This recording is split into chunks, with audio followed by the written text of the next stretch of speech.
কোথায় এই প্রশ্নগুলি পাবে, প্রশ্নের উত্তরগুলি পাবে। সো ভিডিওটা ফুললি দেখো যেন তোমার খোঁজাখুঁজি না করতে হয়, সবগুলো প্রশ্নের উত্তরও ইনস্ট্যান্ট খুঁজে পেয়ে যাবে। আমি বলে দেবো, তুমি সেখান থেকে খুঁজলে তুমি ইজিলি পেয়ে যাবে। নিজের মতো করে খুঁজলে তো অনেক সময় লাগবে, তাই না? তো যাই হোক, ভিডিওটা দেখো।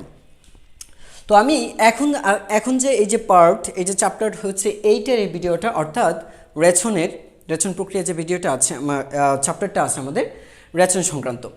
তো এই চ্যাপ্টারে আমরা জানি আমাদের মুখ্যম যে বিষয়টা সেটা হচ্ছে কিডনি, বা রেচন, মেন হচ্ছে রেচনতন্ত্র। আর এই রেচনতন্ত্রের মধ্যে আমাদের প্রধান দুইটা অংশ আছে, তিনটা অংশ বলা যায়। এক হচ্ছে বৃক্ক, এক হচ্ছে নেফ্রন, আরেকটা হচ্ছে তোমার হচ্ছে ডায়ালিসিসটা, অর্থাৎ বৃক্ষ বিকলাঙ্গ যেটা। এই তিনটাকে কেন্দ্র করেই কিন্তু এই ফুল চ্যাপ্টারটাকে সাজানো হয়েছে। তো তুমি যদি বৃক্কের কাজ এবং গঠন, বৃক্কের কাজ গঠন ও ভূমিকা তুমি জানো বা গুরুত্ব জানো, তুমি যদি নেফ্রনের গঠন, নেফ্রনের কাজ বা নেফ্রনের বর্ণনা সম্পর্কে তুমি তোমার ধারণা থেকে থাকে, এবং হচ্ছে ডায়ালিসিস পদ্ধতি সম্পর্কে তোমার যদি জানা থাকে, তাহলে আশা করি তুমি এই চ্যাপ্টারের সমস্যা, মানে যতগুলি সমস্যা থাকুক না কেন, তুমি সবগুলো উত্তর দিতে পারবে। সো যাই হোক, কী কী প্রশ্ন আসতে পারে আমরা সব দেখে ফেলি। প্রথমে দেখো যে প্রশ্নটা আছে টাইপ 1। এই টাইপ 1-এর প্রশ্নগুলোও অনেক বেশি গুরুত্বপূর্ণ। আমি যে দুটো টাইপ দিয়েছি, দুটো টাইপের মধ্যেই প্রশ্ন আসবে, এর বাইরে থেকে কোনো প্রশ্ন আসবে না। তাহলে এই প্রশ্নগুলি শিখলেই তোমাদের হয়ে যাবে। তাহলে দেখো, তো টাইপ 1-এর বৃক্ক বা নেফ্রনের চিহ্নিতকরণ, চিত্রসহ চিহ্নিতকরণ, হ্যাঁ, এই টাইপের প্রশ্নগুলি আসবে বেশিরভাগ। আর এখানে কাজ, গুরুত্ব, ভূমিকা সম্পর্কিত, অর্থাৎ বৃক্ষের ভূমিকা কী, বৃক্ষের গুরুত্ব কী, নেফ্রনের ভূমিকা কী, নেফ্রনের গুরুত্ব কী, এগুলো যদি না থাকতো তাহলে কেমন হতো বা থাকলে কেমন হবে, হ্যাঁ, এই যে বিষয়গুলো, এটা তো আসলে প্রশ্নটা যেটা থাকবে, এই প্রশ্নটা কীভাবে থাকবে, তাহলে প্রশ্নটা একটা চিত্র দেয়া থাকবে। প্রশ্নটা হচ্ছে একটা চিত্র দেয়া থাকবে, সেই চিত্রটা বৃক্কের হবে। সাধারণত সেই চিত্রটা বৃক্কের, আমি এখানে সুন্দর করে চিত্রটা আঁকিনি, জাস্ট একটা স্যাম্পল এঁকে দিয়েছি। একটা বৃক্কের একটা চিত্র দেয়া থাকবে সেখানে, অথবা একটা রেচনতন্ত্র, বৃক্ক অথবা রেচনতন্ত্র। যদি রেচনতন্ত্র দিয়ে দেয়, তার মানে তোমরা জানো সেখানে কিডনি থাকবে, নেফ্রন তো অবশ্যই থাকবে কিডনির ভেতরে। তারপর হচ্ছে আমরা জানি হচ্ছে মূত্রনালী, মূত্রতলী ইত্যাদি থাকবে, তাই না? নেফ্রনের চিত্র দেওয়া থাকলে মূত্রনালী, মূত্রতলী থাকবে। আমি আবারও বলছি, নেফ্রনের চিত্র দেওয়া থাকলে মূত্রতলী, মূত্রনালী আর হচ্ছে কিডনিটা দুই পাশে দেওয়া থাকবে। সাধারণত কিডনিটাকে এরকমভাবে দেওয়া থাকে। আর আমরা জানি হচ্ছে যে এটা যেটা হয় এরকম কিছু একটা থাকে, তাই না? তো যাই হোক, আমি ওইখানে যাচ্ছি না। তো এখন আমরা এখানে ধরে নেব ওই চিত্রটার মধ্যে দুইটা অক্ষর দিয়ে বুঝিয়ে দিতে পারে যে আসলে এটা কী বোঝায়। যেমন চিত্র দ্বারা বোঝাচ্ছে কি, এটা হচ্ছে একটা কিডনি, আর এইখানে আমি ডট দ্বারা বোঝাচ্ছি, এখানে তো চিত্রগুলি অনেক, মানে হচ্ছে এটা তো পূর্ণাঙ্গ একটা চিত্র দেওয়া থাকবে, তাই না? সো এরকমভাবে একটা চিত্র দেওয়া থাকবে। তার ওইখানে বলছে এক্সের কার্যিক একক। এক্সের কার্যিক একক বলতে আমরা কাকে বুঝি? নেফ্রনকে বুঝি, তাই না? নেফ্রনকে, তার মানে ওয়াই হচ্ছে একটা নেফ্রন। তো মূলত ওয়াইটা ডট আকারে দেওয়া থাকবে না, নেফ্রনটা হচ্ছে ইজ লাইক দ্যাট, এরকমভাবে চিহ্নিত দেওয়া থাকতে পারে। যেমন ধরো এইখানে দেয়া আছে, এই যে এখানে ঠিক পিরামিডের ভেতরে, হ্যাঁ, অথবা তুমি যদি আমি দেখাই তাহলে হচ্ছে ঠিক এই যে দেখো, আমার এই জায়গাটার মধ্যে ভালো করে দেখো, এই চিত্র খুব ভালো করে দেখা যাচ্ছে। এই যে দেখো, তাহলে এই যে এক্সটা, এইখানের এক্স যেটা আছে সেটা কিন্তু একটা কী বলছে, নেফ্রনকে বোঝায়, তাই না? আমরা বুঝি এটা কি নেফ্রন। তো এই যে নেফ্রনটা দেয়া আছে, এরকমভাবে কোথাও একটা নেফ্রন দেয়া থাকবে, আর এটা কি টোটাল হচ্ছে একটা বৃক্ক। এখন এখান থেকে কী কী প্রশ্ন আসবে দেখো, এক্সের কার্যিক এককের চিত্রসহ বর্ণনা করো। এক্সের কার্যিক একক মানে নেফ্রনের চিত্রসহ বর্ণনা করতে হবে, ঠিক আছে? এই হচ্ছে প্রশ্ন। এক্স অংশটির চিত্রসহ গঠন বর্ণনা করো। এক্স অংশটি মানে কিডনি, এক্স অংশ বলতে কিডনিকে বোঝাচ্ছে, আর এক্সের কার্যিক একক বলতে নেফ্রনকে বোঝাচ্ছে, ঠিক আছে? এই যে দুটোর মধ্যে পার্থক্য করে নিবা। তাহলে এই কিডনিটা কী করবা, আঁকবা সুন্দর করে, এঁকে সেটাকে চিহ্নিত করে দিবা যে কোনটা নেফ্রন, কোনটা কী হবে, পিরামিড, মানে কোনটা পিরামিড আকৃতির। তোমরা জানো ইউরেনাল, ইউরেটার যা যা ছিল তোমাদের এই চিত্রের মধ্যে সবগুলো দেখিয়ে দিবা।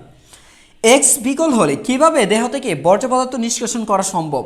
যদি এক্স বর্জন হয়, অর্থাৎ মানে হচ্ছে বিকলাঙ্গ হয়ে যায়, অর্থাৎ কিডনি যদি নষ্ট হয়ে যায়, কিডনি নষ্ট হয়ে যাওয়ার পরে আমাদের করণীয় কি, আমরা কোন স্টেপে আমাদের দেহ থেকে যে নাইট্রোজেন গঠিত বর্জ্য থাকবে সেইগুলো অপসারণ করব। আর আমরা জানি সেটা হচ্ছে বৃক্ক প্রতিস্থাপন অথবা ডায়ালাইসিস, এই দুইটা মেথড আমরা জানি। তো আমরা এইগুলোর মাধ্যমে ডায়ালিসিস এবং বৃক্ষ বিকলটাকে অপসারণ করার জন্য আমি ডায়ালিসিস বা আমরা কি করতে পারি, বৃক্ষ প্রতিস্থাপন করতে পারি। সো এই সম্পর্কে তুমি বলে দিবা, ঠিক আছে? আচ্ছা, সেটা কোথায় পাবে এই প্রশ্নের উত্তর? অবশ্যই বৃক্ষ বিকলাঙ্গ প্রতিস্থাপন এবং হচ্ছে ডায়ালিসিস প্রসেসটা জানা থাকলে তুমি এটা পারবা। এক্স অংশটির অকার্য হলে প্রতিকারের উপায় কী কী হতে পারে? এই এক্স অংশটি অর্থাৎ কিডনি অকার্য হওয়া যে কথা, বিকল হওয়া একই কথা, অর্থাৎ দুইটা কিন্তু সেম প্রশ্ন, একই উত্তর আসবে, জাস্ট কথাটা ভিন্ন ছিল কিন্তু উত্তর কিন্তু একই আসবে। দেহ থেকে বর্জ্য অপসারণ করতে এক্স অংশটির ভূমিকা আলোচনা করো, অর্থাৎ কিডনির ভূমিকা কি, নাইট্রোজেন গঠিত বর্জ্য অপসারণ করতে কিডনি বা রেচনতন্ত্রের ভূমিকাটা আলোচনা করলেই হয়ে যাবে। তারপর দেখো রক্ত পরিশোধনে এক্স অংশটির ভূমিকা আলোচনা করো, অর্থাৎ এটার একই কথা, এই রক্ত পরিশোধন এবং নাইট্রোজেন গঠিত বর্জ্য অপসারণ এই দুইটার ক্ষেত্রে ভূমিকা যদি তোমার কিডনির ধারণা থাকে যে কিডনির ভূমিকাটা কি, রক্ত পরিশোধন করা আর হচ্ছে কি বর্জ্য পদার্থ অপসারণ করার ক্ষেত্রে, এই দুই ক্ষেত্রে তোমার যদি কিডনির ভূমিকাটা জানা থাকে তাহলে কিন্তু তুমি এটা পেয়ে যাবে। সো যাই হোক, এই ছিল টাইপ 1-এর যে প্রশ্নগুলি থাকবে সেটা। এবার টাইপ 1-এর প্রশ্নগুলি তোমরা কোথায় পাবে? তো টাইপ 1-এর প্রশ্নগুলি তোমরা পাচ্ছ হচ্ছে, আমি বলে দিচ্ছি তোমরা কোথায় কোথায় পাচ্ছ। সো লিখে রাখো, টাইপ 1-এর প্রশ্নগুলি তোমরা পাবা হচ্ছে, দেখো যশোর বোর্ড, ঢাকা বোর্ড, দেখো কী কী পাবে, ঢাকা বোর্ড 2020, যশোর 2020,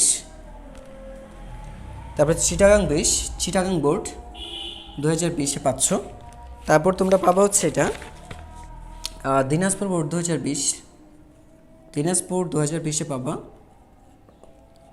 দেন পাবো হচ্ছে ঢাকা বোর্ড 17-তে পাবা, ঢাকা বোর্ড 17, তারপর হচ্ছে রাজশাহী বোর্ড 17, দেন পাবো হচ্ছে যশোর বোর্ড 17, যশোর 17-তে পাবা, চিটাগাং 17-তে পাবা, চিটাগাং 17 সালের প্রশ্ন পাবা।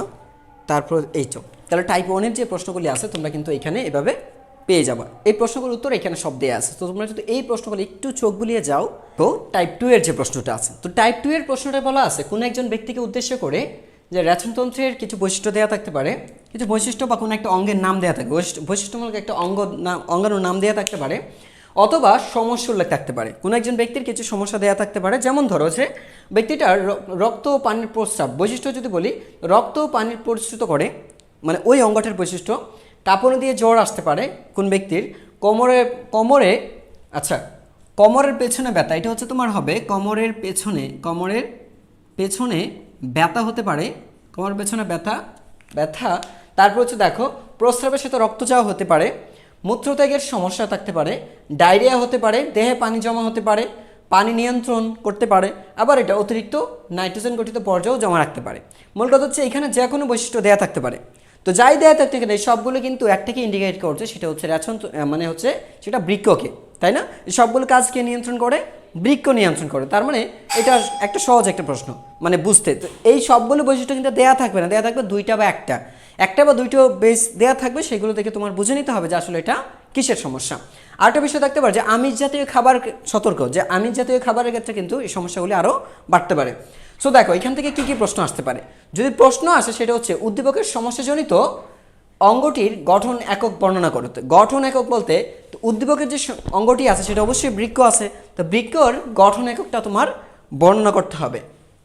আচ্ছা, তারপর বলা হচ্ছে উদ্দীপকের আক্রান্ত অঙ্গের কার্যকরী এককে চিহ্নিত করো।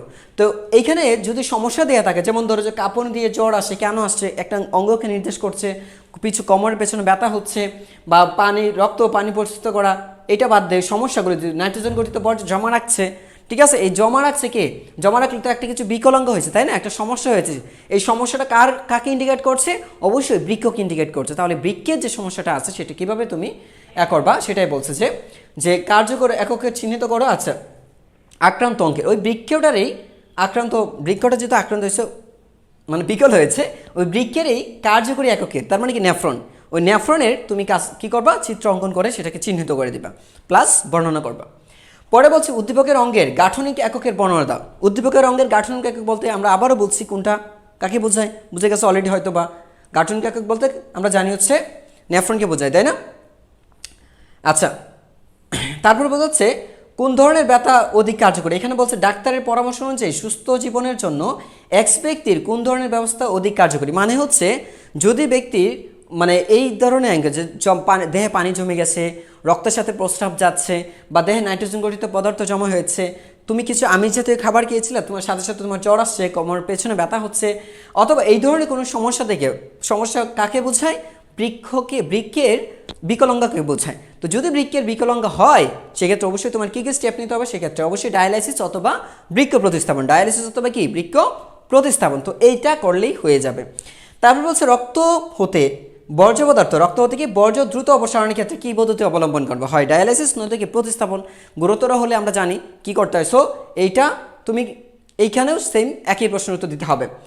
এক্স ব্যক্তি কী চিকিৎসা নিতে পারে, অর্থাৎ এটাও কিন্তু আলাদা কোনো প্রশ্ন না, একই ধরনের প্রশ্ন। কী ব্যবস্থা নিতে পারে, তো ব্যবস্থা নিতে পারে হয় বৃক্কের প্রতিস্থাপন নয়তো বৃক্কের ডায়ালাইসিস প্রসেসটাই এখানে অ্যাপ্লাই করতে পারে। সো যাই হোক, এই প্রশ্নগুলি এখন তুমি কোথায় পাবা, এই প্রশ্নগুলি যদি তুমি পেতে চাও তাহলে তোমাকে যেটা করতে হবে, দেখো প্রশ্নগুলি তুমি যদি পেতে চাও তাহলে এখন এইগুলোর ক্ষেত্রে তুমি দেখবে হচ্ছে, দেখো প্রথম ধরো যে কুমিল্লা বোর্ড, এই প্রশ্নগুলি পাবো হচ্ছে তুমি কুমিল্লা বোর্ড।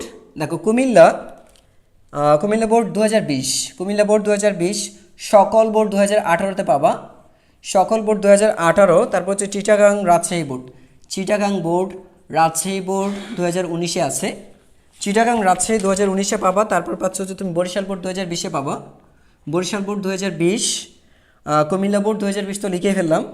এই তো, তাহলে দেখো এই প্রশ্নের এই উত্তরগুলো তুমি যদি খুঁজতে যাও এত আহামরি খোঁজাখুঁজির দরকার নাই, জাস্ট এই 5টা প্রশ্ন দেখবা তুমি। আমার এই প্রশ্নগুলি দেখার পরে 5টা প্রশ্ন অ্যানালাইসিস করলে তুমি সবগুলো প্রশ্নের উত্তর তুমি পেয়ে যাবা, ঠিক আছে।